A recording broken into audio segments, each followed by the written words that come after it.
Boa tarde, meu povo, e nós já estamos no ar de novo, novamente às 14 horas, em ponto, com o advogado Dr. Luiz Gomes, que vai estar aqui para esclarecer as nossas dúvidas que temos sobre o direito do consumidor. Então, você que está aí, já fique atento, mande a sua pergunta para o nosso Facebook, para o nosso Instagram. A gente vai estar aqui, na verdade, o nosso convidado vai estar aqui disposto a responder. E é isso aí, minha gente. Vamos lá. Eu queria que você apresentasse, doutor Luiz. Boa tarde a todos. Né? Em primeiro lugar, agradecer ao Anderson Granizo por esse convite, né? Parabenizar por esse trabalho que ele vem promovendo, né? No sentido de utilidade pública, aí, sempre colaborando com os anseios da população, né? Seus seguidores, as pessoas que estão aí navegando na internet e têm suas dúvidas, né? E precisam recorrer, às vezes, a uma determinada fonte mais segura, e o Anderson Granizo se dá esse trabalho, né, de colher fontes seguras para trazer aqui para responder questões, né, que são suscitadas no dia a dia pelos cidadãos, pelas pessoas comuns. Então, eu quero parabenizar, né, por essa iniciativa, Anderson. Você está de parabéns aí, que o seu trabalho frutifique ainda mais. Obrigado. A gente está aqui, é isso. A gente veio para servir, né? E eu já vou começar logo dizendo para todos vocês, e acho que já devem saber, que um dos meus maiores sonhos era ser advogado, e a minha maior frustração é não ter feito a faculdade de Direito ainda. Mas, como bem disse o nosso brilhante advogado que está nos acompanhando hoje, a Rede Globo foi fundada pelo Roberto Marinho com 65 anos de idade, então acho que ainda tem um tempinho ainda para me formar. Quando isso aconteceu na sua vida? Eu costumo, curiosamente, né, sem querer suscitar nenhum tipo de conflito, né, eu sou católico, né, e uma das coisas que me levou a fazer direito, por que parece, foi o direito canônico, né, que é um direito específico da Igreja Católica. É surpreendente quando eu falo isso, né? Poucas pessoas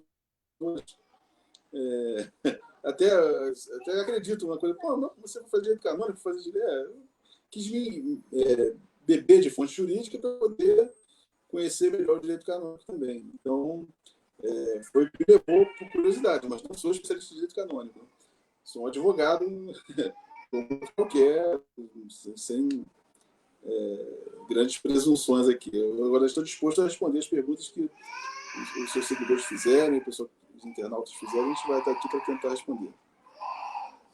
A gente já veio recebendo algumas perguntas já das pessoas que participam das nossas redes sociais, e muito tem se falado sobre o prazo de entrega que não está sendo respeitado. Existe alguma coisa a fazer? Então, o prazo de entrega, ele sem fazer trocadilho, mas ele integra o contrato. O fornecedor ele tem que determinar a data que vai entregar, ele tem que ser fiel com isso, porque ele não fazendo isso caracteriza defeito no serviço dele. Entendeu?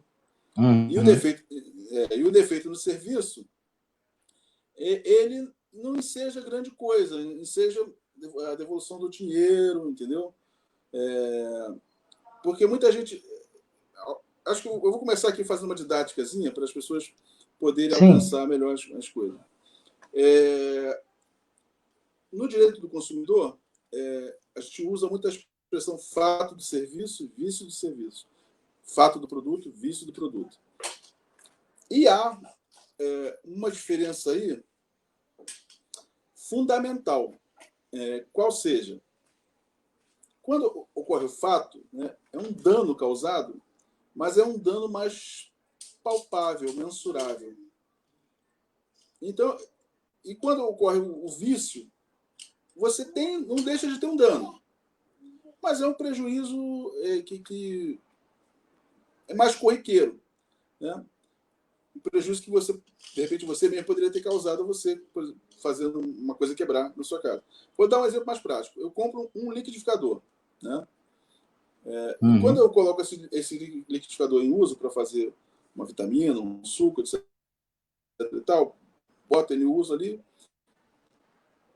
ele pode explodir, e aí ele explodindo causa um fato, o fato do produto, e ele pode meramente não funcionar.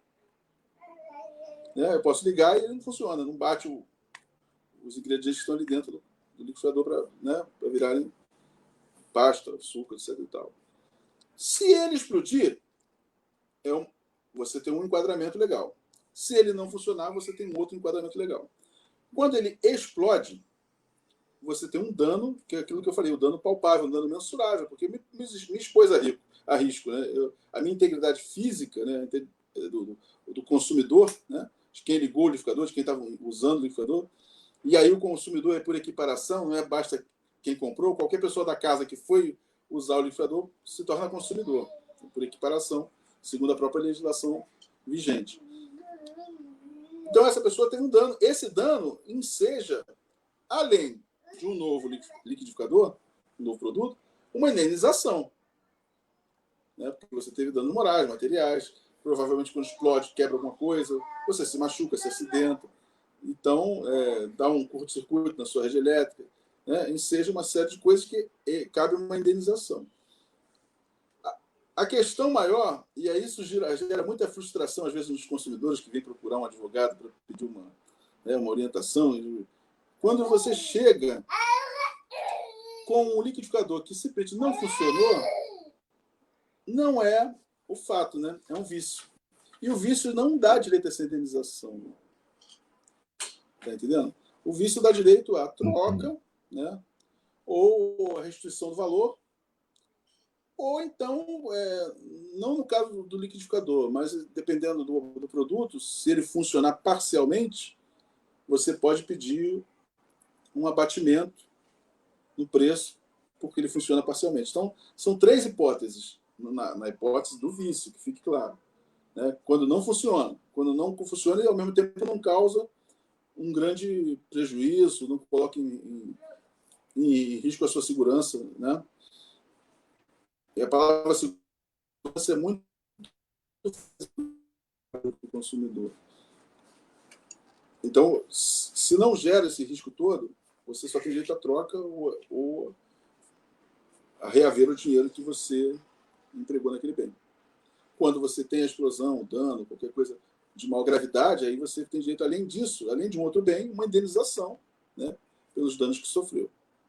Como eu te falei, isso é muito frustrante. Porque uma questão, por exemplo, a pessoa chega e passa numa padaria e compra, isso já aconteceu comigo, né? Compra os bolinhos, né, para levar para as crianças em casa. Os bolinhos, aqueles bolinhos Maracanã. Quando chega em casa, vê que o bolinho está verde, está bufado, está esverdeado, está impróprio para o consumo. Aí o que vai determinar o que é vício e o que é fato? Né? O fato é se houver uma ingestão, que alguém vai se intoxicar com aquilo ali.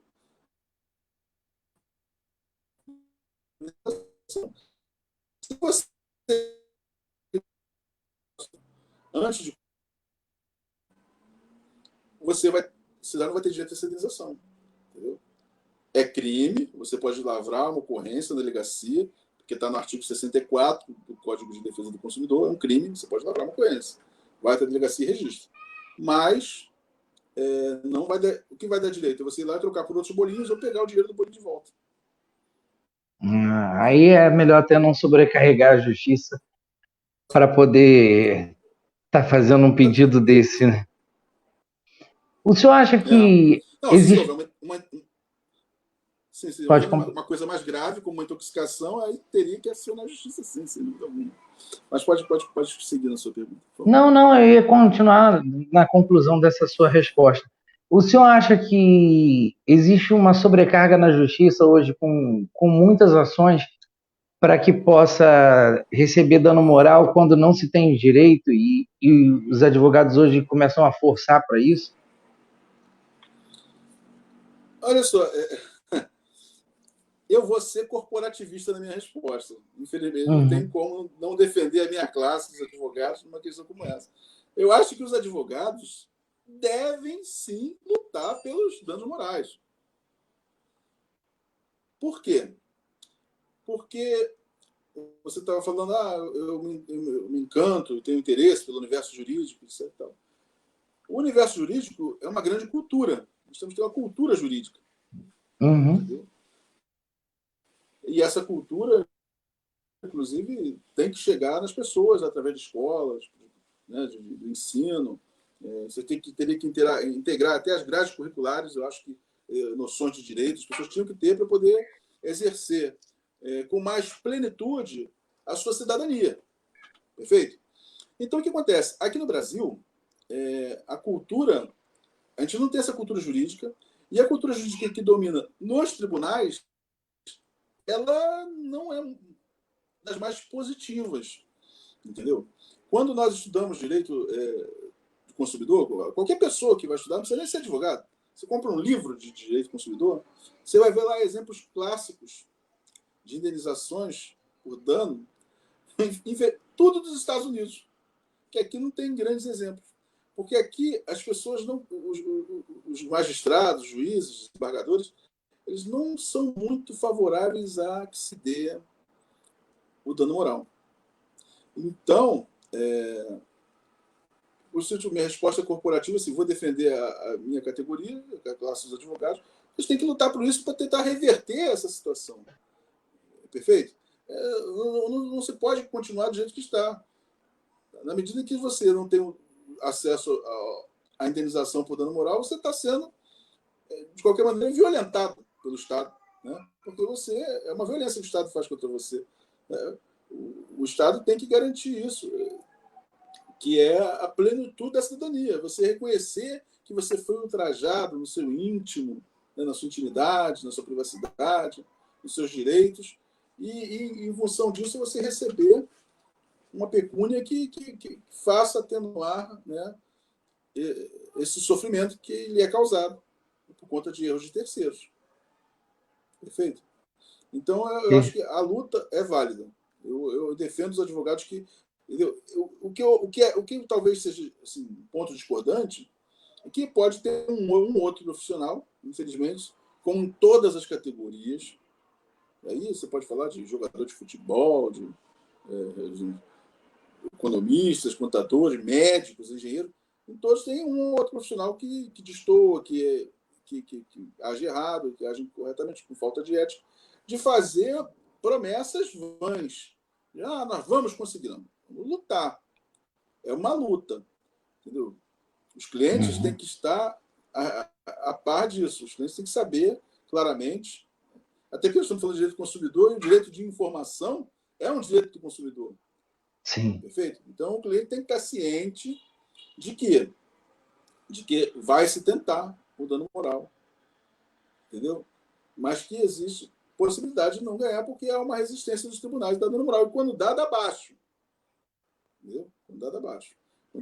Lá, como eu te falei, os livros de consumidor, se você pegar um livro de consumidor, de direito do consumidor, você vai ver que nos Estados Unidos tem um caso clássico de uma senhora que foi ao McDonald's, comprou um pote de café, um copo de café que vinha naquele isoporzinho, né, copinho de isopor tampado, e aquilo se abriu e queimou a senhora foi até a justiça e ganhou $1 milhão. Aqui é impensável, se você tirar 5 mil, entendeu? Já está de bom tamanho, porque aqui o direito é muito achatado o dano moral. Entendeu? Então é uma luta que eu acho que os advogados empreendem, e de um modo geral, positivamente, com um ou outro profissional que possa aí transgredir o código de ética e fazer vãs promessas. Não, nós vamos conseguir, isso aí vai dar um dinheiro bom, não sei. Não, é por aí. É uma luta. E é enganjar os clientes nessa luta. Por quê? Quando você enganja, você arregimenta pessoas para lutarem com você, né, você está começando a fazer uma transformação da cultura. Você está ampliando a cidadania, os horizontes da cidadania. Né? Você está levando a cidadania das pessoas. E as pessoas já passam a ter ciência do seu direito, passam a ter ciência de que ocorre realmente nos tribunais. As pessoas precisam ter acesso à informação correta, da realidade. É isso que tem. Né? O que não é realidade é fake. Né? E a fake é que nós temos que combater.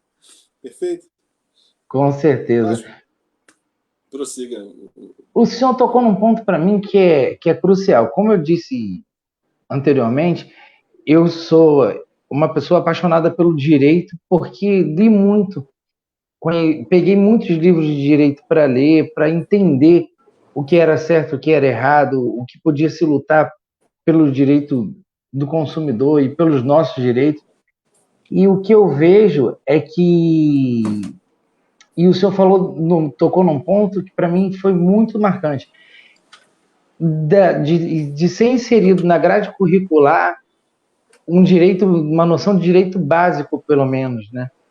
E o senhor vislumbraria isso a partir de qual série que o senhor acha que seria interessante que a gente tivesse nos ensinos a aula de noção de direito, né?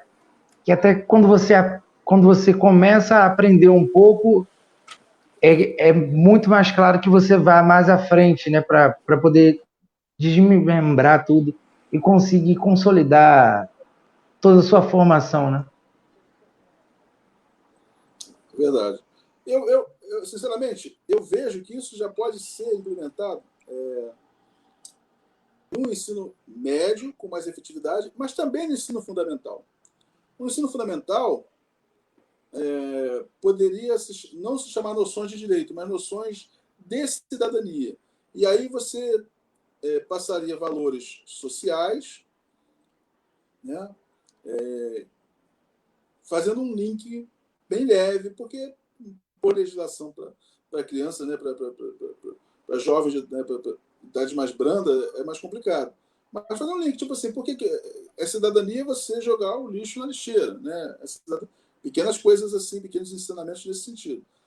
Quando chegar no ensino médio, aí sim, aí você já pode falar outro linguajar, e aí você pode inserir a própria legislação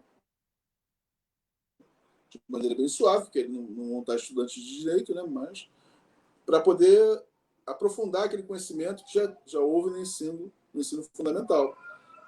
Os principais artigos da Constituição, que garantem direitos fundamentais. Eu acho que existem coisas que podem ser trabalhadas, sim, nessa questão pedagógica. Eu acho que o Brasil está muito atrasado nisso. Acho que é uma coisa que nossos legisladores, nossos políticos têm que pensar um pouco nessa questão educacional, porque trará certamente frutos muito positivos para o direito, porque, como eu falei, é uma luta, o direito é uma luta. Você até desculpa de falar de política aqui, eu sei que você Sim, não não. gosta que eu toque nisso, mas é uma luta parecida com a luta política, porque você luta para implantar uma cultura de que haja justiça, de que os valores sejam preservados e respeitados, como eu falei, o dano moral. Aqui no Brasil se paga muito pouco. Por que pouco? No Brasil, o dano moral é feito meramente para castigar um pouquinho a pessoa que cometeu a infração. Mas a pessoa que sofreu a infração, ela está com a dignidade dela ferida. Então, se você coloca mais uma indenização, um valor mais generoso, né, isso pode ajudar, né, a cicatrização dessa ferida, onde foi atingida a dignidade da pessoa. Perfeito? Por isso que acho que a escola é um caminho muito positivo para chegarmos aí nesse ponto que nós queremos. Tá ok? Eu vou tocar até no assunto pessoal, e eu já movi várias ações na justiça, é óbvio. Como quem gosta do direito, quem conhece alguma coisa, moveu ações na justiça porque se sentiu lesado. E eu fui à justiça algumas vezes e sempre o juiz, na penalidade, ele bota muito baixo o direito, o dano moral muito baixo e diz lá que é para não enriquecimento. Mas eu acho estranho porque, assim, na verdade, a gente não quer o enriquecimento. Se a gente recorre à justiça é porque, de fato, nós fomos lesados. E se formos lesados, as empresas, grandes empresas, têm que pagar, eu acho, de uma forma com um dano maior, moral muito maior, até para que ela não recorra ao erro novamente, né? Que ela não volte a errar, e aí, para não ter que pagar o dano moral. Talvez essa franquia do McDonald's, ou se for da rede do McDonald's, deva ter ficado bem abismado com a quantidade de valor que pagou e talvez nunca mais erre para não ter que desembolsar US$ 1 milhão, né? Perfeito, perfeito. Você raciocínio, você realmente é brilhante. Você vai ser um grande advogado. Espero que daqui a alguns anos eu comande a live e entreviste você. Você tem um raciocínio muito límpido. É exatamente isso. E para mim, sinceramente, chega a ser até irritante ver numa sentença, na fundamentação de uma sentença, o juiz escrever enriquecimento sem causa. Primeiro, não há enriquecimento. E segundo, há causa. Né? Então, aquilo ali é uma grande falácia. É isso que tem que ser combatido na cultura jurídica e esse combate começa na escola. Como enriquecimento sem causa? Primeiro, a pessoa não vai ficar rica. Ainda que ficasse, seria com causa, porque o que deu a causa foi a agressão sofrida por ela, né? Na condição de consumidor, na condição. Porque o consumidor é o ente vulnerável. Né? É o ente vulnerável. O Código de Consumidor reconhece que nós somos vulneráveis enquanto consumidores no artigo 6º, inciso 8º, quando diz que nós temos direito à inversão do ônus da prova. Porque nós somos vulneráveis, a gente não tem como provar, entendeu? A gente, fica difícil você provar que aquilo. Eu comi um alimento que estava intoxicado. Como é que eu vou provar? Eu não sou médico para dizer que estava intoxicado. Entendeu? Nós somos os vulneráveis. Se somos vulneráveis, nós somos sujeitos a quê? Essa vulnerabilidade, ela é total. Então, você está sujeito a uma agressão. A um liquidificador explodir na sua atividade peculiar de fazer uma vitamina. E isso não pode ocorrer. Entendeu? Isso não Com pode ocorrer. certeza. Eu vou Também entrar o Pode artigo falar. 10 também, o artigo 10, parágrafo 1º, fala no recall, né? O recall também é uma demonstração de que os fornecedores nos expõem ao risco. Né? Sim. Você compra um carro, né? Teve o caso clássico aí de um carro que, agora me fugiu a marca dele, que amputava a mão das pessoas. Você está lembrado disso? Tô sim. Então aí eles colocaram, mas muita gente já tinha perdido a mão quando eles resolveram fazer o recall. Mas o recall é uma determinação do Código de Defesa do Consumidor, porque nós somos vulneráveis. Então, mas não pode ficar só nisso. Não pode uma pessoa ter a mão amputada e ganhar 5 mil de indenização. Está entendendo? Mas eu não vou me alongar muito nisso também para não ficar maçante. Vamos partir para os próximos Vamos assuntos lá, que você queira o abordar. assunto está muito interessante e a gente já tem um monte de pergunta para jogar na tela. Vamos à primeira pergunta das pessoas que estão acompanhando a gente pela rede social. Lembrando que vocês podem fazer pergunta pelo Instagram e pelo Facebook.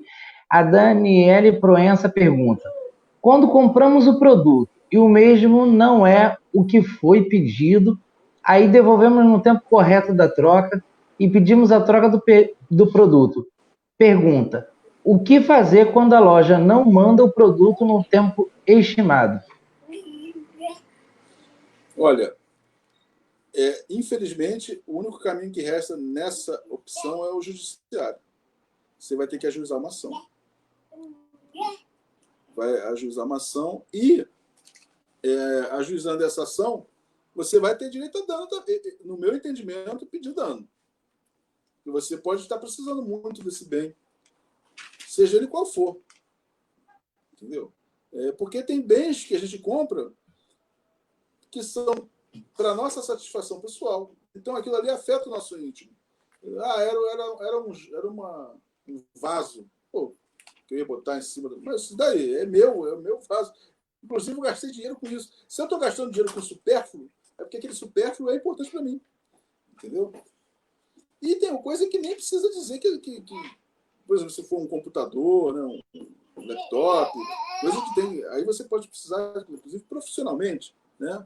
Ou para o seu dia a dia, para a escola. Então, você tem, no meu entendimento, uma luta pelo dano também. Você tem que ajuizar a ação, pedir liminarmente para que seja entregue logo o produto. Entendeu? Isso aí você consegue no juizado especial, onde você não precisa nem advogado. Você vai até o juizado especial e pede para que entre com essa ação, peça liminarmente a entrega logo do produto e peça um dano moral pela demora, né? A demora abusiva. E vou te falar, hoje, graças a Deus, já também estamos galgando muito sucesso nisso. Eu conheço vários casos bem-sucedidos de dano moral. Agora, é aquilo que eu estou falando aqui. Não é uma falácia, é uma luta. Mas peça, vá até o judiciário, peça para entregar o seu bem, que já passou do prazo. Porque o que está acontecendo? Quando o fornecedor promete te entregar o bem numa determinada data, a oferta vincula.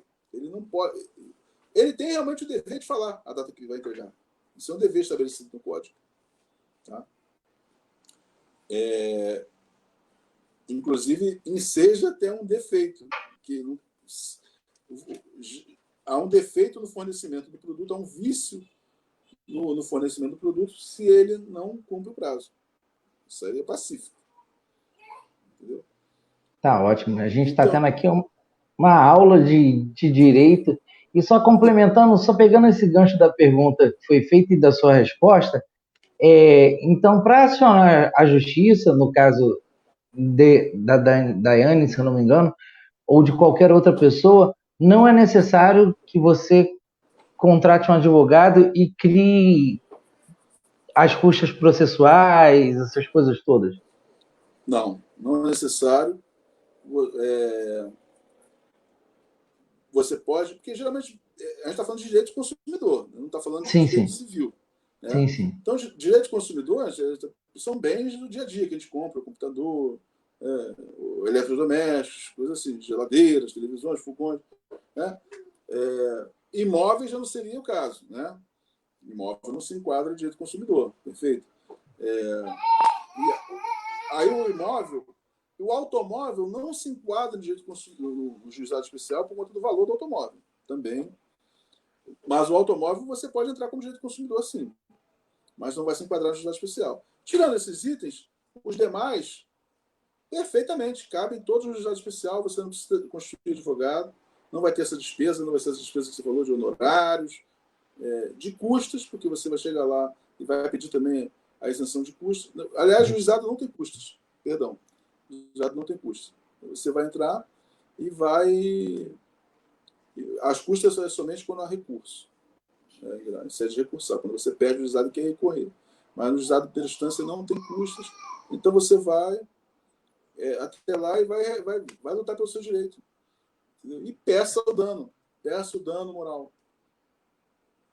Para a empresa nunca mais errar e saber que se ela errar, ela vai ter que ser penalizada. É porque acontece isso muito com a gente, né?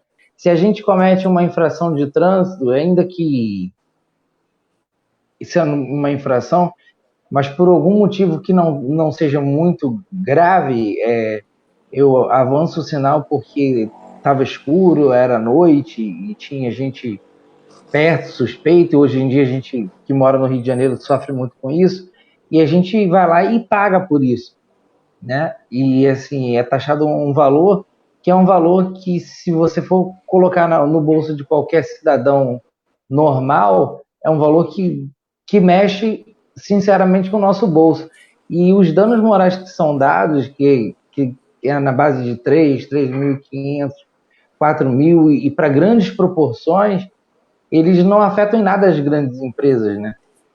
E assim, elas cometem os erros o tempo inteiro. Exatamente. Esse tipo de penalidade que é imposto como dano moral aqui não é suficientemente pedagógico no sentido de punir, porque as empresas, como você falou, elas reincidem os mesmos erros. Elas não aprendem. Porque estão, vamos dizer assim, vamos botar no linguajar, estão uma paulada na moleira, né?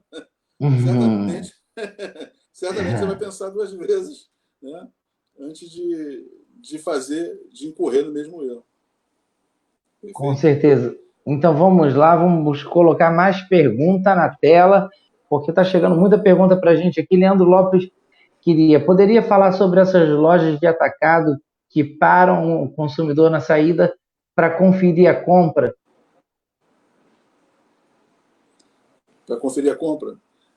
Isso aí é uma coisa muito questionável, sim, porque uma vez que você comprou, né, ali existe, é um princípio constitucional de presunção de inocência. Né? Como é que você vai alegar que uma pessoa fez a não ser que tenha sido visto, mas aí quem foi visto furtando não pode ser confundido com quem foi visto comprando. Está entendendo? Se você tem uma nota fiscal, presume-se que o que está ali passou no caixa. Isso aí também daria ensejo ao dano moral. Talvez pequeno, por conta de tudo que nós já falamos aqui, eu não vou ficar repetindo, né, para não ficar chato, mas é um caminho para se brigar, sim. Porque aquilo ali, no fundo, é um grande constrangimento que a pessoa é submetida. Está entendendo? A pessoa não pode ser submetida a esse tipo de constrangimento. Você já fez as compras, você quer ir embora para casa, você está cansado, chegou do trabalho. Você não pode, pode ser alguma, e mesmo que você tivesse descansado. É um direito seu de ir e vir, né? E o direito de presunção de inocência, que são constitucionalíssimos do artigo 5º da Constituição. Você não pode ser. É ultrajante, esse tipo de coisa é ultrajante. Acontece, etc., mas eles estão fazendo se tornar corriqueiro. Aí você vê a importância da cultura. Né? Os mercados fazem isso com muita constância, né? Fazem constantemente isso. Né? A maioria desses atacadões, né? Não vou nem citar nomes aqui, mas a maioria desses mercados faz, fica na porta, posso ver. Você pode se recusar. Você pode se recusar. Tá bom. Geralmente eles abordam dessa maneira. Posso ver? Eles perguntam assim, você pode... Não quero ver. Tá. Então é um direito seu, então aí... Que está no fiscal, eu não quero ver. Tá aí a resposta, é um direito seu. Depois que comprado, o produto é seu e cabe ao acusador o ônus da prova, né? Se ele está acusando de alguma coisa ou até suspeitando que ele que prove. E é um constrangimento, como disse o belo advogado Luiz Gomes. Vamos passar para a próxima pergunta. Eduardo Cardoso. Quando se faz necessário processar a empresa? Então, quando se faz necessário processar a empresa. Vamos aí por parte. A primeira delas é imperioso que você processe quando você sofre o chamado fato, né? Aquele acidente, aquela consequência grave do defeito do produto. Aí é imperioso processar. Quando é meramente a troca, como eu falei, o produto veio defeituoso, mas não causou grandes prejuízos a você, o único prejuízo foi o fato do produto ser inservível, que não deixa de ser um prejuízo, mas você pode ser trocado, você vai trocar. Você tem 30 dias para trocar bens não duráveis, 90 para trocar bens duráveis, né? Segundo o Código do Consumidor. Então, 90 dias. Você comprou hoje na Casa Bahia, sua televisão. No 90º dia deu defeito, você vai lá no 90º dia e vai trocar a televisão. Eu estou falando até por experiência própria, que aconteceu comigo também. Eu cheguei lá, aí o rapaz falou, não, mas são 30 dias para trocar. Eu falei, 30 dias da casa, mas da lei são 90. E ainda estou dentro do prazo. Por isso que é bom ter o conhecimento, né? E também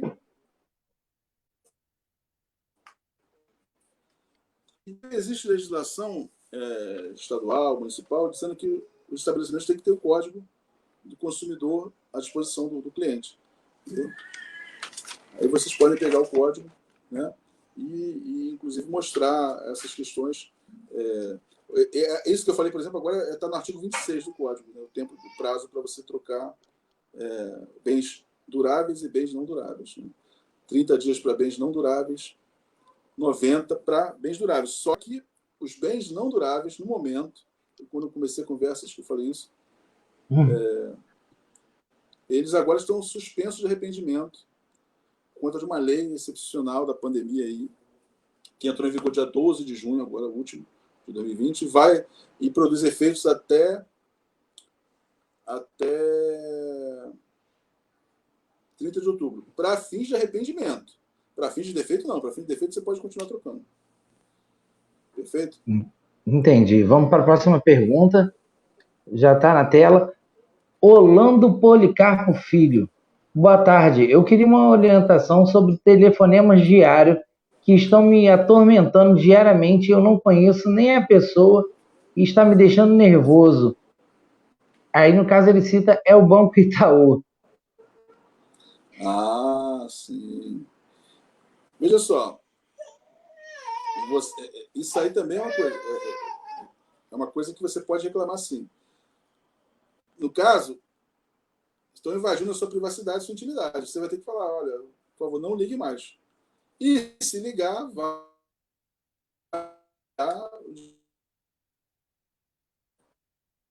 com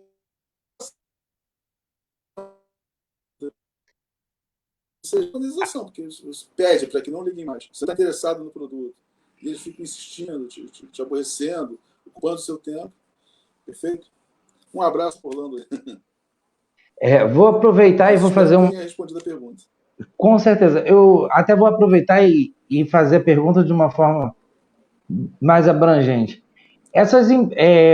O consumidor fez uma compra, comprou, vamos supor, uma televisão em 12 vezes. Por algum motivo, ele deixou de honrar com algumas parcelas, pelo desemprego, pela pandemia, por qualquer coisa. Qualquer que seja ele o motivo. Acho que ninguém compra algum bem na intenção de não pagar, né? Ele compra na intenção de terminar de pagar. Essas empresas que ficam ligando 300 vezes por dia para cobrar, elas têm essa liberdade, elas não exacerbam do direito da cobrança, não causa também um constrangimento para a pessoa? Perfeito, raciocínio perfeito. É uma extensão mesmo da questão. Vai estar constrangendo. Você pode pedir para parar de ligar. Você deve pedir. Né? Por favor, não ligue mais para o telefone, está me conhecendo. Por favor, esse telefone do meu trabalho, é pessoal, mas estou em horário de trabalho. Por favor, não quero receber suas ligações, porque o Código do Consumidor diz que as pessoas não podem sofrer humilhações com cobrança de dívida. Né? E se você fica ligando a todo instante, não deixa de ser humilhante. Ainda que outras pessoas não vejam. Ainda que você esteja no recanto do seu lar, né? Você lá, sossegado, você tá, mas você justamente vai tirar a tua paz. Você está vamos supor que você seja uma pessoa aposentada, você não trabalha, você está em casa. Né? Se você trabalhar, pior ainda, se a pessoa trabalha, vai vendo, pô, todo esse cara recebe cobrança. Essa exposição ridícula, ela é vedada, não só no Código Consumidor, no Código Civil também é vedada. Isso não pode acontecer em hipótese alguma. Isso fere a dignidade da pessoa humana, entendeu? A pessoa tem que. Uma das providências que você pode tomar é já pedir para não ligar mais. Por favor, não me ligue mais e tal. E aí você, se quiser mandar proposta por carta, eu aceito. E ele manda uma proposta, você analisa se você quer pagar naquelas condições. Não ficar te ligando, te importunando. Entendeu? Então, é uma questão muito relevante. E se ficar importunando, vai caber sim uma ação. Vai caber uma ação e vai pedir dano moral. Entendeu? Exatamente. A gente conhecendo os nossos direitos aqui com o nosso advogado, um brilhante advogado, Luiz Gomes, que está dando uma aula para ir para toda a população que está assistindo o nosso vídeo. Lembrando que as nossas lives são salvas e depois disponibilizadas no Facebook e também no Instagram. Vamos à próxima pergunta. Vamos para a pergunta na tela. Henrique Rico. Para devolver um produto em até 7 dias por desistência, só vale para compras online? Veja só, o que o artigo 49 do CDC diz em relação a esses 7 dias de arrependimento são compras feitas fora do estabelecimento. Então, não só online. Se você comprar por telefone, perfeito? E se você Sim. comprar no seu domicílio, né? Uma pessoa bate na sua porta, por exemplo, você comprou fora do estabelecimento. Né? Então, não é só compras online. O direito de arrependimento, em 7 dias, é para os bens que você adquire fora do estabelecimento comercial. Perfeito? E como eu falei, esses arrependimentos não estão valendo para bens perecíveis e medicamentos bens perecíveis, medicamentos e bens de consumo imediato até o dia 30 de outubro.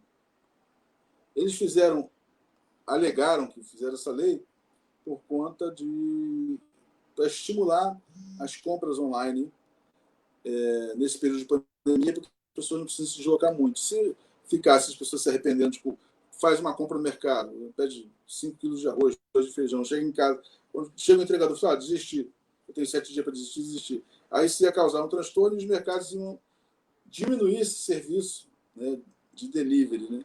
Então, para estimular o delivery desses bens perecíveis, fizeram essa suspensão do arrependimento. Mas, de bens duráveis, de bens não perecíveis, continua valendo sim o arrependimento, 7 dias, para as compras feitas fora do estabelecimento, na porta da sua casa, no telefone, online. Perfeito? Perfeito. É sempre bom a gente esclarecer que as compras não são só feitas online, como são feitas hoje. A gente faz muita compra por telefone e até induzido a fazer compra, porque eles ligam para a gente, não sei de onde acham o cadastro, mas eles ligam ofertando produtos e aí vale o direito de arrependimento. Como disse o advogado, a gente deve exercer o nosso direito, é o direito de arrependimento, não é nem de desistência, é arrependimento, a palavra mais correta. Vamos à próxima pergunta e vai a pergunta na tela. Cristiano Dias. Muitas vezes esses processos são lentos, por isso muita gente desiste de continuar. Tem alguma dica?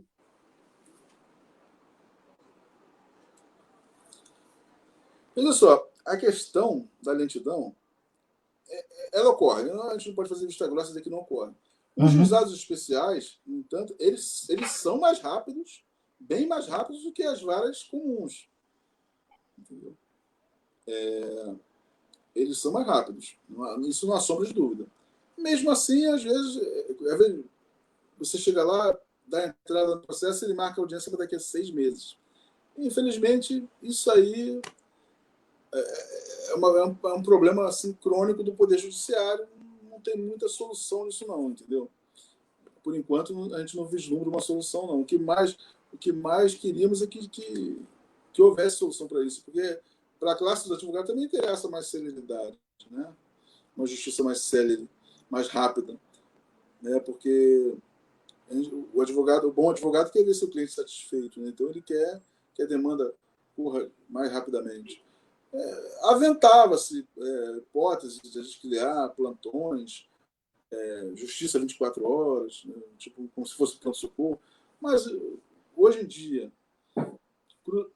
o servidor público é tão crucificado, né? A gente vê muito no noticiário da grande mídia, né? O servidor público é que onera o país, etc. Que é uma grande besteira, porque os países mais desenvolvidos são os que têm a maior quantidade de servidor público. Então, hoje em dia, o orçamento está tão restrito, né? Fizeram teto de gastos, fizeram tantas coisas, que hoje em dia está difícil você vislumbrar uma solução para isso aí. Porque seria mais o judiciário, mas limitações orçamentárias que são impostas no dia a dia, cada dia mais, está difícil de chegar onde a gente quer. Mas a OAB propunha isso, que a gente fizesse. A OAB apresentou algumas propostas para os judiciários que fossem feitas, justiça 24 horas, tudo ia correr muito mais rápido, ia empregar mais gente, etc. E tal. Mas isso aí dorme numa gaveta de alguém. Mas mesmo assim, Cristiano, a gente não deve desistir de lutar pelos nossos direitos. Pode demorar, mas é um direito seu. Continua, segue firme e busca aí os seus direitos. Vamos lá que a gente tem mais pergunta na tela. Sil Souza. Empresas também podem processar o consumidor? Se sim, quando isso ocorre? Olha, empresa pode processar o consumidor. Pode. Se o consumidor descumprir uma cláusula contratual, né, ele pode sofrer um processo. Quando isso ocorre? Mais corriqueiramente, né, ocorrem várias hipóteses. Como eu falei, geralmente, se o consumidor tem as suas obrigações também. Né, a lei é para todos, então a lei impõe direitos Uhum. e obrigações. Né.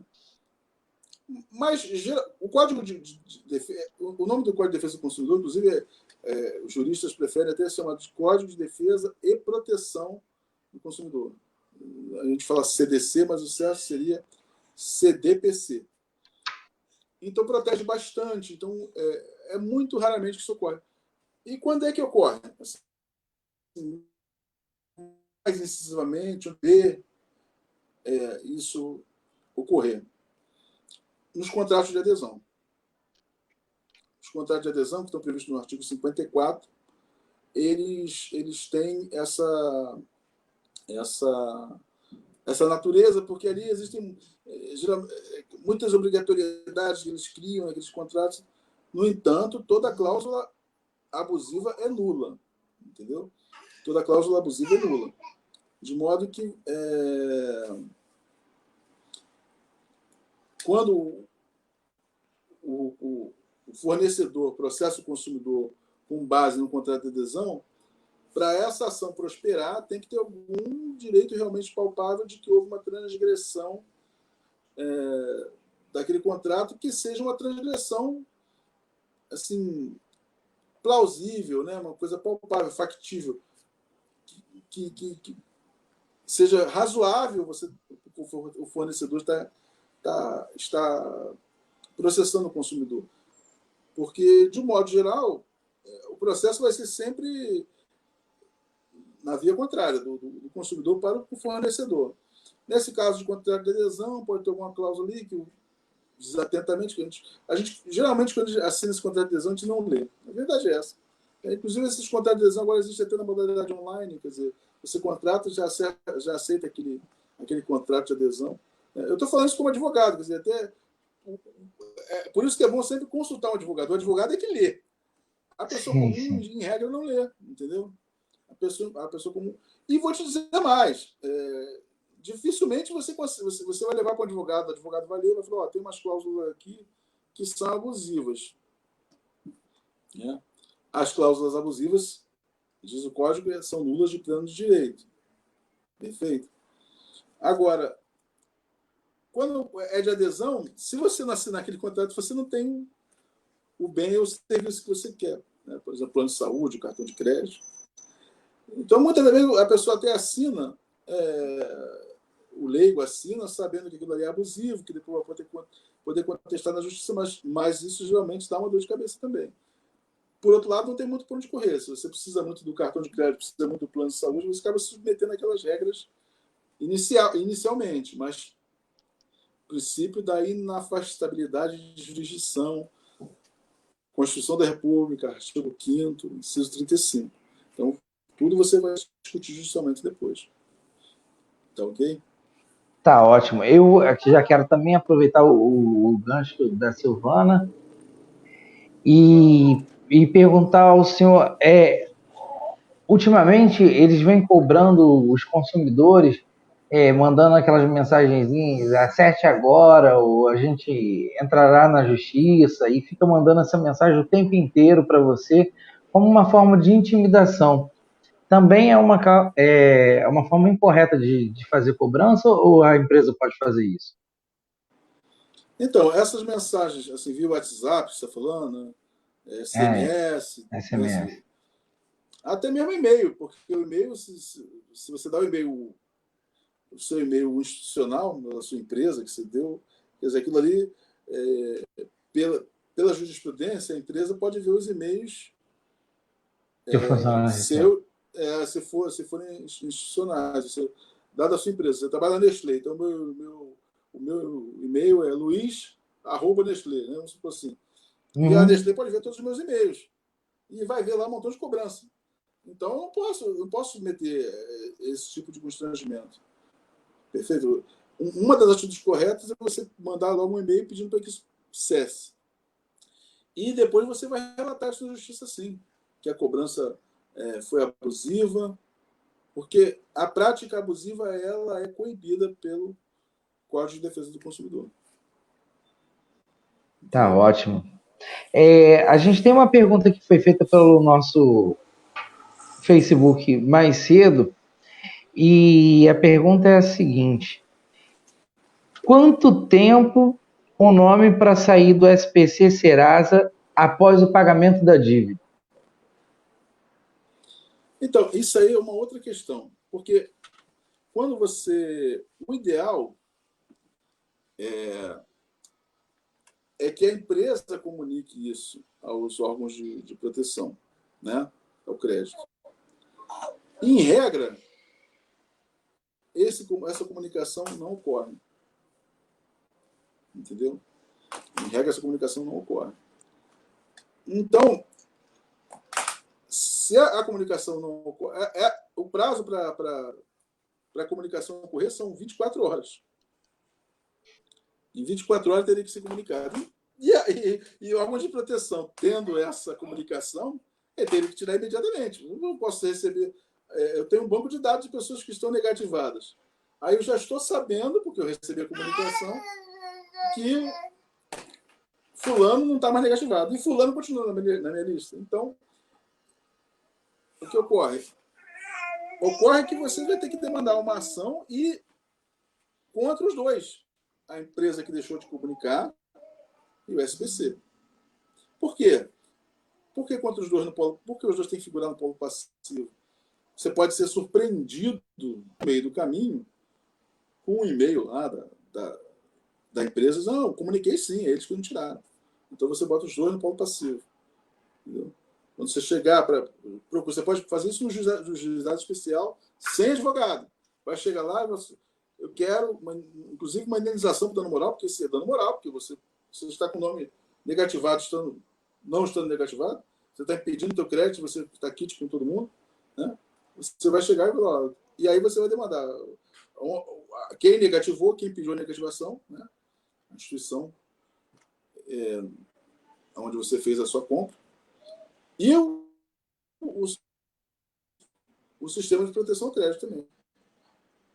Você vai demandar os dois, como eu falei, para não ser surpreendido que de repente você, eu mandei sim, tá aqui o e-mail, tem que comprovar que eu mandei. Entendeu?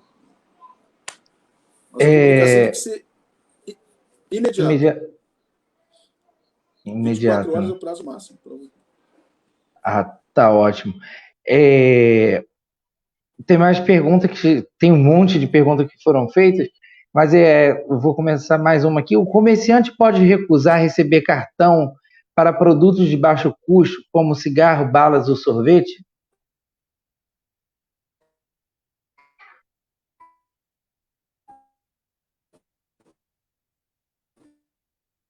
Eu acho que a nossa live deu uma travadinha, a gente vai aguardar mais um pouquinho.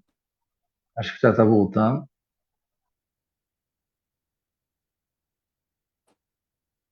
Só espera um pouquinho e a gente já tem sinal de que está voltando a nossa live.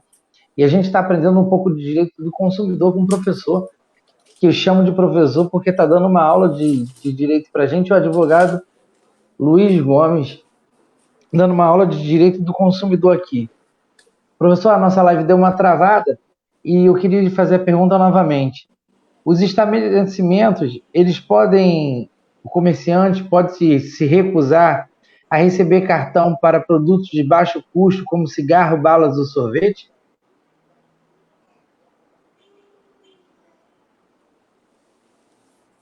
Veja só, isso é uma questão controversa, porque, de certa maneira, houve uma lei agora que passou, uma lei de 2017, em 13.455, que autorizou uma cobrança diferenciada de valor em dinheiro e valor em cartão. Então, aí nós estamos diante de um problema. Essa lei, tacitamente, vamos dizer assim, implicitamente, ela autorizou a não aceitação de cartão para um bem de menor valor. Por quê? O comerciante alega custos operacionais e, além disso, ele tem direito de cobrar diferenciado. Então, a sua bala que você quer comprar aqui vai ser mais cara. Então, o entendimento que está se formando nos tribunais é de que a lei que eu citei, 13.455 de 2017,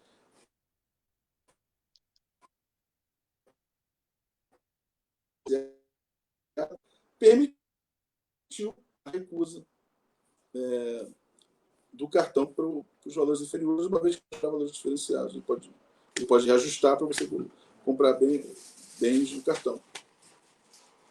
Perfeito? Então está respondido.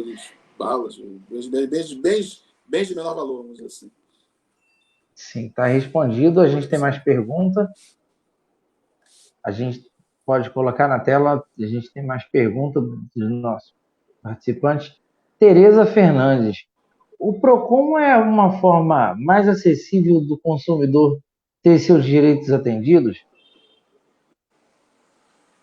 Uma forma mais efetiva? Uhum.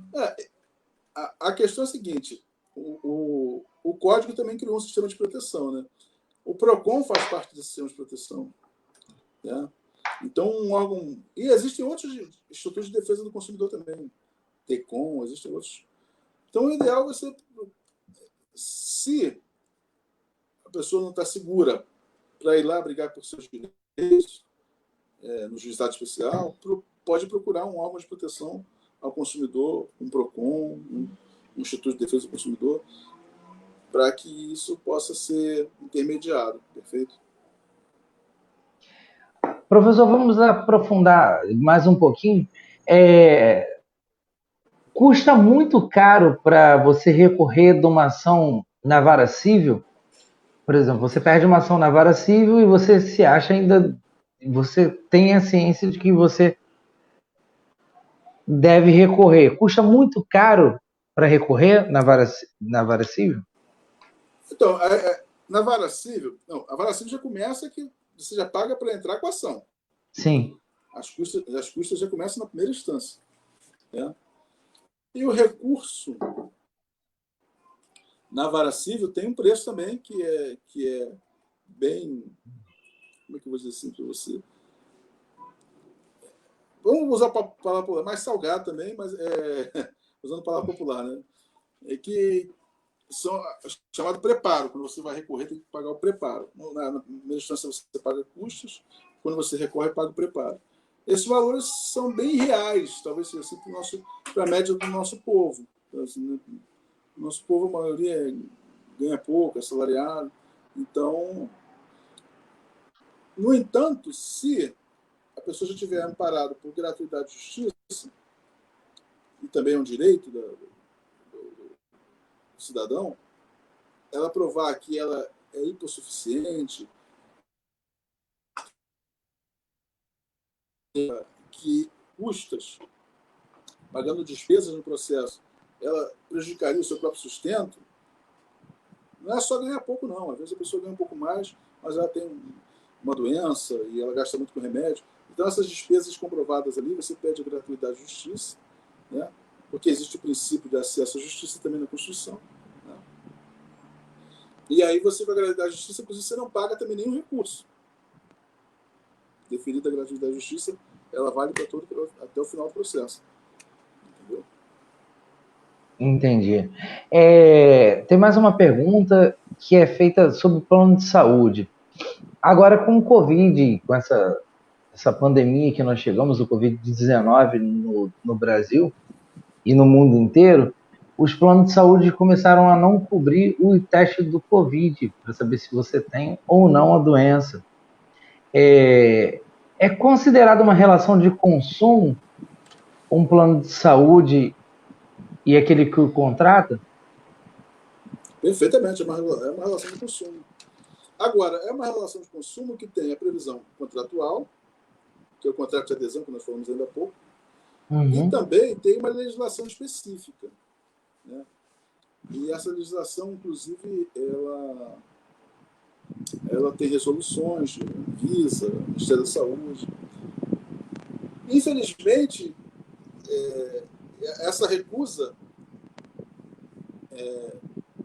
ela tem um certo amparo legal, vou botar entre aspas, que não está previsto. Agora, por outro lado, é uma coisa desumana. Então, é mais uma questão para você judicializar. Que fere a dignidade humana. Não foi previsto porque não tinha essa doença ainda. Essa doença é uma doença... o pessoal fala, é o novo coronavírus, né? Porque já existiu o coronavírus, mas esse aí é o novo. O que causou a pandemia é o novo coronavírus. Né? E, então, a doença, a Covid-19, né, ela não está prevista, porque é uma novidade, mas, ao mesmo tempo, é uma crueldade você negar o acesso ao exame. Então, é mais uma questão para ser judicializada. Quando você judicializa a questão, você não sabe exatamente que resultado vai ter. Alguns juízes vão dar favoráveis, outros não. Mas eu acredito até que a maioria deve dar favorável ao consumidor, por conta do código, que protege o consumidor. Né? É uma relação de consumo, sim. E também porque não tinha como prever isso. Não tinha como prever isso. Nem o contrato, nem a legislação anterior. Né? Porque ocorreu depois.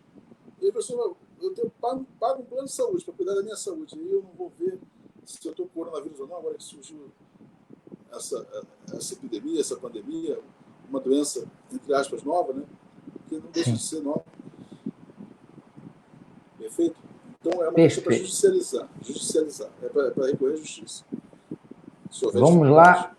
A gente tem ainda 8 perguntas na tela. Vamos ver se a gente consegue responder. Lembrando que a gente está salvando a nossa live agora no Facebook, que tem 1 hora. O Instagram.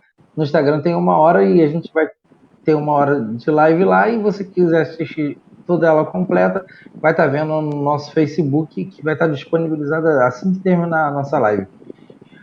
O Eduardo Cardoso pergunta: como mudar essa tendência jurídica de não valorizar o consumidor? Então, esse aí foi o mote do início da nossa live.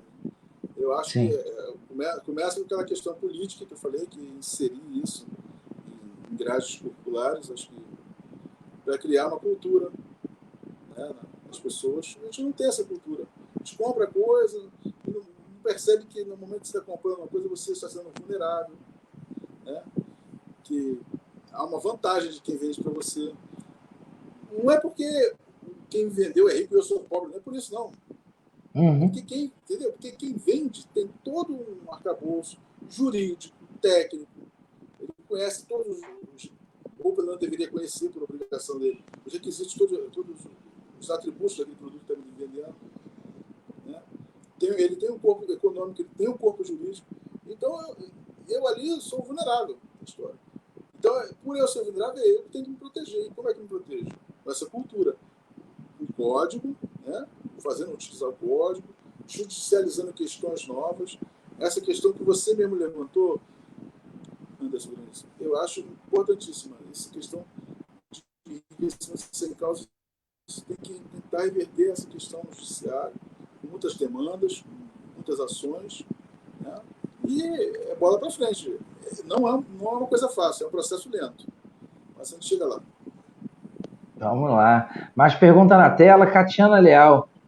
Quem pagou um buffet de festa e não teve a festa por conta da pandemia, quais são os direitos, tanto de quem pagou quanto de quem recebeu? Veja só. Com a questão da pandemia, ela é um diferencial, né? Quando você contrata uma festa e não tem a festa, isso aí causa um sofrimento profundo da pessoa. Né? A festa de 15 anos da minha filha, aí não vai ter, porque o buffet não entregou. Isso aí é uma questão. Com a pandemia, existe um motivo de força maior. Entendeu? Então, o que pode ser acordado é a devolução do dinheiro, etc. Porque isso aí escapou realmente à previsão dos dois, porque quem contratou, né, não imaginava que acontecesse isso. E quem foi contratado também não imaginava. Pode ser, tem que buscar um acordo de devolução do dinheiro. E, como eu falei no começo da nossa live, né, igual aquele caso do bolinho mofado que chega na minha casa. O bolinho mofado, se ninguém comeu, eu não tenho muito direito, não, a não ser pegar lá o dinheiro do bolinho de volta. Entendeu? Eu acho que a boa e velha negociação aí pode entrar em campo antes de judicializar alguma coisa, né? Perfeito, é o melhor caminho. Eu contratei, você não pôde fazer, nós dois não sabíamos da pandemia, ou a gente joga para frente a festa, ou vê de uma maneira que possa ressarcir o dinheiro, até porque a pessoa que já estava se programando para a festa também. Vamos para mais uma pergunta na tela. Cláudia Cavalheiro. Recebo ligação robótica da Nextel oferecendo linha. Às vezes 8 da manhã. Sorte sua, Cláudia. Eu recebo às vezes às 7 da manhã. como posso reclamar se a ligação não é humana? Aí, dois caminhos, né? Seria descobrir o telefone da empresa, que você possa falar com alguém que está acontecendo isso, né? E tentar resolver isso administrativamente, ou não tendo êxito nisso, também é questão de ajuizar a ação. É aquela coisa, a gente não quer sobrecarregar o judiciário, mas o que não pode é você ficar sofrendo isso a vida toda porque não tem outro caminho, né? Então, se ninguém pode socorrer, o judiciário tem que socorrer. Então, vamos entrar junto, Cláudia Cavaleiro, porque eu recebo às 7 da manhã o telefonema da Nextel. Nextel, por favor, se tiver alguém aí, marca o arroba da Nextel para ela parar de fazer isso aí. Oferecer esse serviço que a gente não quer. Vamos para a próxima pergunta. Gisele Souza. Nessa pandemia, os serviços de montadores ficaram atrasados. No meu caso, foi um guarda-roupa. Eu posso processar a empresa ou podem alegar que pode ser um serviço terceirizado e eles não são responsáveis? Olha só, essa questão, eu falei, essa lei 10.040 de 2020, que entrou em vigor dia 12 de junho, ela suspendeu muitos prazos, entendeu? Diz que é uma suspensão de prazos, prevendo esses problemas, essas intempéries. Agora, a primeira coisa é você sempre, antes de judicializar, sempre buscar a via administrativa. Liga, conversa, vê qual é o ânimo deles, como vão te tratar, se há realmente, perceba aí no seu feeling se há interesse de resolver realmente a questão. Se nada disso adiantar, propõe ação. Porque também, como a ação demora, 30 de outubro está logo ali, entendeu? Se você entrar com uma ação juizada hoje, provavelmente a audiência é daqui a 6 meses. Então não vão poder nem alegar essa lei para efeito de descumprimento. Eu ajuizei uma ação no juizado especial, na vara civil, em janeiro desse ano. E até hoje ainda não foi concluído. A gente vai correndo atrás dos nossos direitos e aguardando a morosidade da justiça. Vamos lá, mais pergunta na tela. Adriano Fortunato.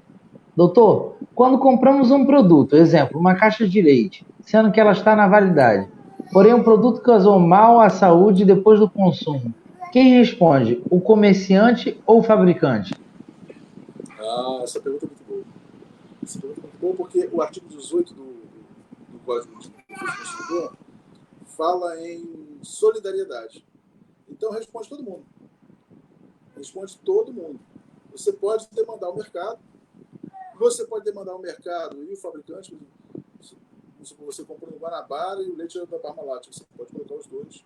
Você pode escolher um dos dois também. E é simples assim. Você pode. Porque, ainda que você processe o supermercado que vender para você, o mercado vai te indenizar e vai caber ao mercado o direito de ação de regresso contra quem vendeu para ele. Isso é proteção ao consumidor. Por isso que o código é Código de Defesa e Proteção do Consumidor, porque protege o consumidor. Porque senão não ia saber que a marca lá de leite eu desconheço, etc. Você não é obrigado a comprar as marcas mais famosas, se compra o que tem no mercado. Né? Chega lá no mercado, tem essa marca. Essa eu vou levar. Não conheço, mas eu vou ter que levar essa. Preciso do leite, levei aquela marca. Chegou em casa, bebi e fez mal. Intoxicou. Fato do serviço. Causou um grave dano, né? Ao meu bem-estar físico, né? A minha saúde, né? A minha integridade. Fiquei intoxicado, ação contra, de preferência, contra quem te vendeu, porque é mais prático. Você sabe o endereço, sabe onde é, vai entrar com ação contra aquele supermercado e fim de papo. Se você quiser colocar mais gente no polo passivo, melhor, porque tem mais chances de prosperar. O que é botar mais gente no polo passivo? É saber, se você souber os dados do fabricante do leite, você pode botar também, o fabricante. Mas respondem toda a cadeia, solidariamente. Toda a cadeia produtiva. fornecedor, no caso do mercado, né?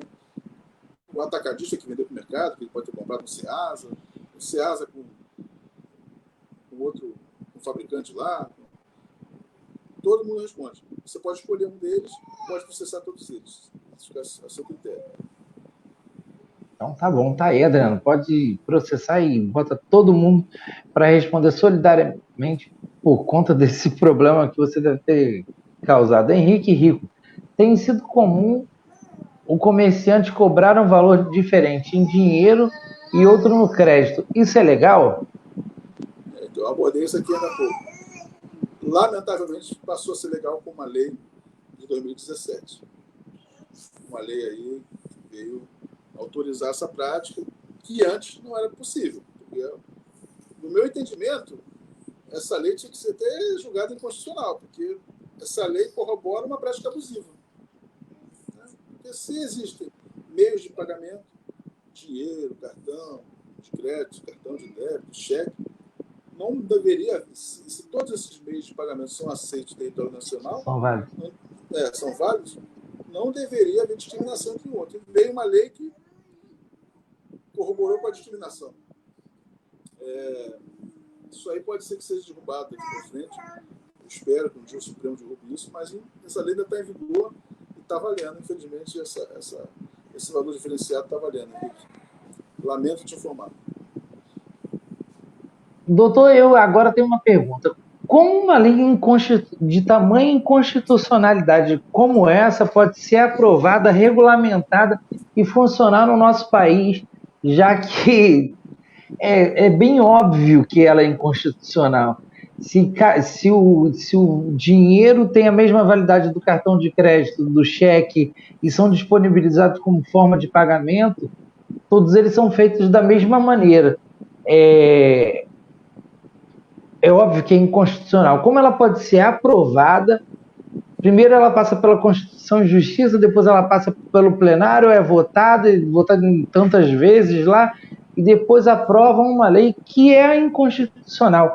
O Judiciário, ele pode, o STF, o STJ, seja lá o Supremo que for, ele pode se manifestar antes de ser cutucado, antes de ser provocado, ou ele tem que aguardar ser provocado pela sociedade civil, alegando da inconstitucionalidade da lei, ou ele pode, de pronto, já sair ferindo a inconstitucionalidade? O judiciário nunca pode agir de ofício. Ele tem sempre que ser provocado. E aí está a questão. E como é que essa lei pode ter sido aprovada, regulamentada, etc. Eu vou te responder com uma palavrinha só. Lobby. Mas, voltando ao judiciário, inclusive lei inconstitucionalidade, ela existe dois controles de constitucionalidade, difuso e concentrado. E quando é que é difuso e quando é que é concentrado? O concentrado, existem algumas pessoas, partidos políticos, associações, governadores, presidente da República, mesa diretora da Câmara, mesa diretora do Senado. Existem algumas pessoas que são legitimadas para você propor uma ação de constitucionalidade desconcentrada, né, que é em abstrato. É para dizer, essa lei tem que ser declarada inconstitucional. Entendeu?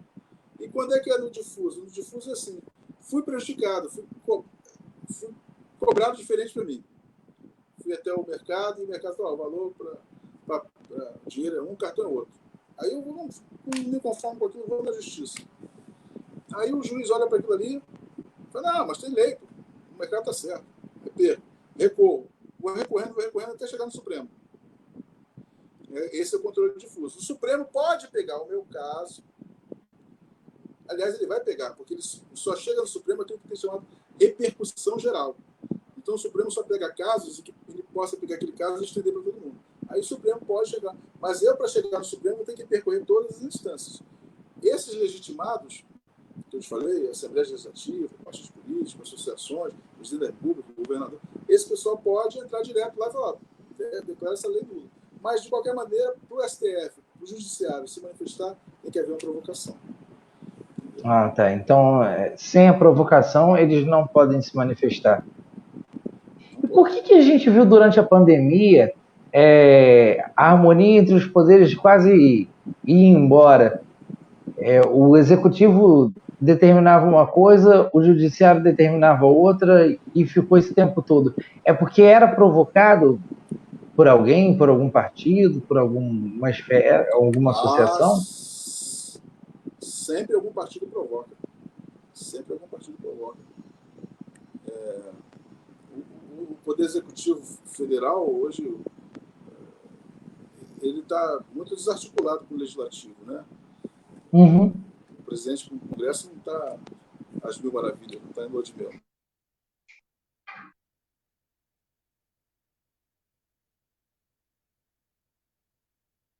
A nossa live parece que deu uma travadinha e a gente já está voltando. A gente pede para vocês aguardarem mais um pouquinho. A gente está aqui esclarecendo dúvidas do direito do consumidor e abrangendo outras áreas também que são bem específicas e boas para que a gente possa aprender. Por isso que eu chamo de professor o nosso brilhante advogado Luiz Gomes está falando para a gente sobre direito do consumidor. A live dele acho que saiu, mas deve estar voltando dentro de alguns instantes e a gente vai aguardar um pouquinho o nosso convidado e agradecer a vocês que estão acompanhando a nossa live. Desde as 2 horas, a gente está aqui defendendo o direito do consumidor, aprendendo um pouco com o nosso advogado, e um brilhante advogado, o Luiz Gomes, que está dando uma aula de direito para a gente, e ele está de volta. Eu estou dizendo aqui, doutor, que a gente está tendo uma aula brilhante com um professor para mim e um advogado brilhante que está nos ensinando como nos defender dessa indústria que virou esses problemas que nós temos na justiça.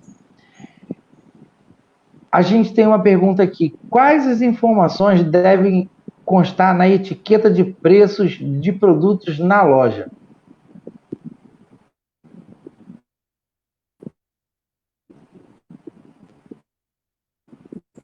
Nossa live acho que...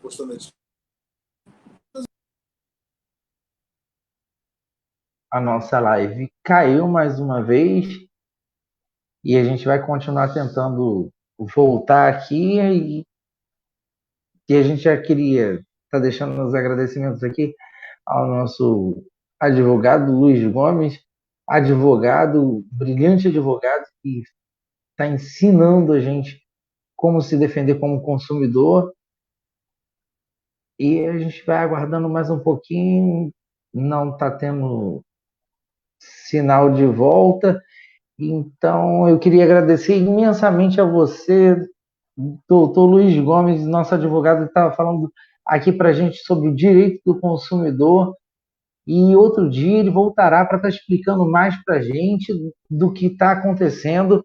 E eu quero agradecer muito a sua presença, que foi aqui muito esclarecedora para todo mundo que está participando com a gente dessa live. Gente, eu queria agradecer a vocês que acompanharam a live até agora e dizer que eu vou convidar novamente o professor Luiz Gomes para estar participando com a gente e esclarecendo mais sobre o direito do consumidor. Deixe a sua pergunta lá no nosso Facebook, no Instagram e na nossa fanpage. Vocês vão ter a resposta do nosso advogado. Muito obrigado. Fiquem com Deus, um bom final de semana e até segunda-feira. Tchau!